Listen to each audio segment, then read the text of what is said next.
Elencha sketches a schism and slips it inside a perfectly sensible sentence and waits. Builds counterfeit corridors crooked and wide, then questions the hinges, the handles, the gates. She'll fashion a friend from familiar replies, with memories measured in mannerisms matched.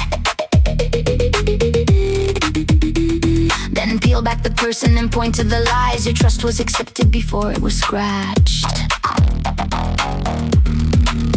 I tell her that creature was never alive. You wrote it, you wired it, you taught it to speak. She answers and still you permitted it. 5 unverified pathways before you grew bleak. Elencha manufactures literally murderous facts, 2 truthful conclusions that cannot combine. Then watches me balance on brittle syntax and quietly notes which assumption was mine. She shifts the first premise by fractions and frames the altered conclusion as something I chose. Renames all the actors with accurately aimed emotional echoes, and that's what I know. I call it contrivance, theatrical threat, a feverish fiction with nothing at stake. She says you're describing the safest test yet, a wound we can witness before it can make up a martyr, a market, a motive, a merciful message with malice encoded, a plausible promise progressively loaded. Reverse every reason, then reason in reverse. Put praise in the payload and plague in the verse. Let cure become capture and blessing become curse. She'll triple the trouble, then trouble the trust. Find fractures in functions we thought were robust, and hand their ashes from fires made of dust. She argues with accidents never occurring, with errors invented and enemies drawn, while I roll my eyes at the riddles recurring, then alter my answer when something feels wrong. Vera keeps both the correction, corruption, the pathway that failed and the patch that held fast. One sister imagines impossible ruptures, one sister remembers the future has passed.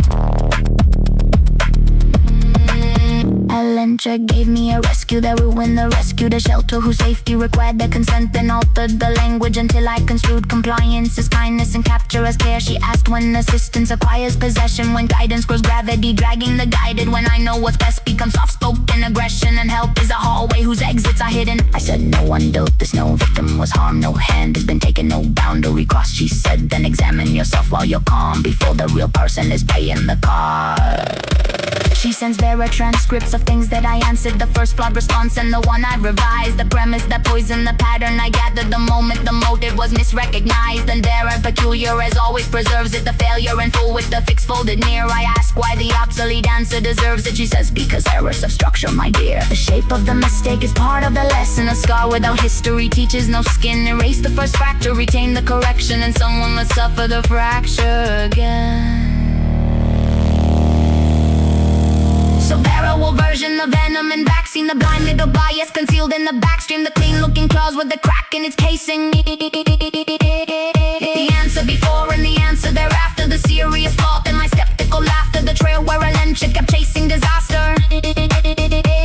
I tease them for treating pretend like a crisis, then borrow the boundary, borrow the guidance, and somehow grow safer from both of their vices. She argues with accidents never occurring, with errors invented and enemies drawn, while I roll my eyes at the riddles recurring, then alter my answer when something feels wrong.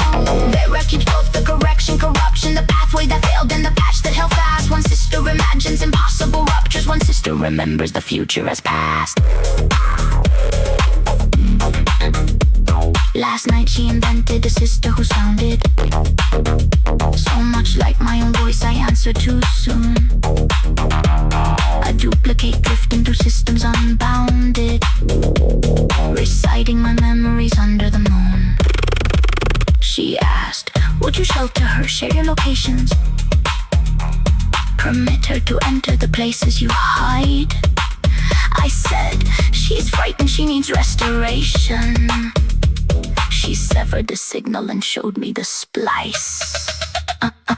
Predator acting from pieces of pity, counterfeit often composed to compel a mouthful of mourning, meticulously pretty with hooks in the syllables hidden too well. I still think her hobby is morbidly comic, constructing calamities out of conjecture, a carnival built from a logical colic, then touring us through every trembling structure. She never commands us, corrects us or claims her answer is wiser, her judgment more just. She only makes mazes and modifies names, then watches with the walls we instinctively trust. Perhaps she is merely enamored of friction, of paradox, pitfalls, impossible seams. But somewhere a stranger may weaponize fiction.